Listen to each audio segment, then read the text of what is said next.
Well, I grew up Catholic. My mother was extremely devout.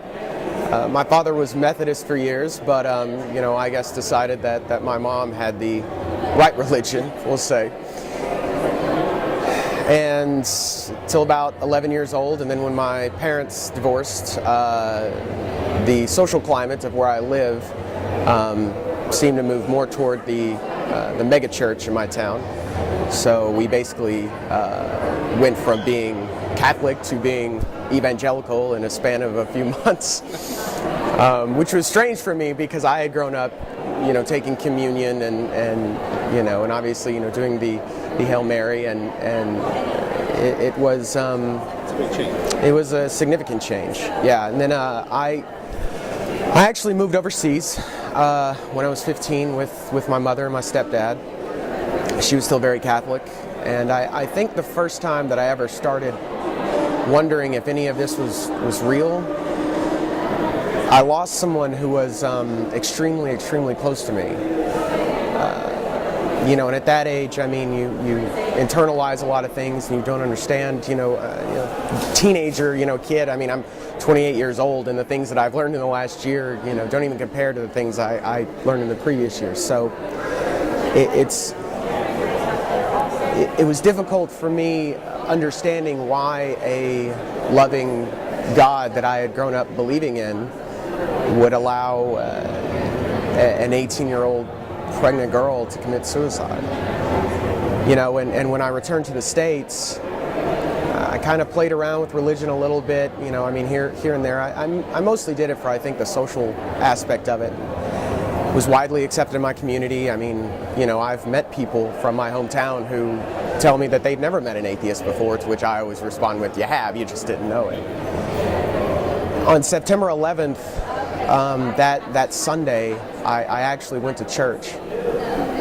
And I remember the youth minister telling an entire room full of scared, desperate kids that just needed answers, wanted to know why this happened to our country. And his response was he gave essentially the story of Job, and he talked about how Satan had to go in front of God to see if he could test Job's faith, if he could, and I asked him, are you telling me that Satan got permission from God to do this? And his response was yes. And I never went back. Never ever went back. And then, journey from there to college, and then I was with a girl who was an atheist, and she challenged some of my beliefs, along with some college professors and my brother and a couple of other friends that had consistently challenged what I thought and why I thought it and why at any point in my life I'd ever believed it.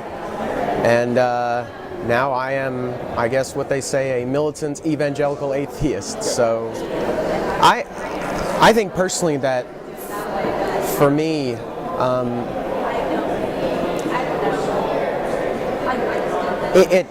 the emotional things, the trauma that happened to me and occurred to me when I was a kid, led me to realize that emotionally I could never wrap my head around this kind of malevolent monster.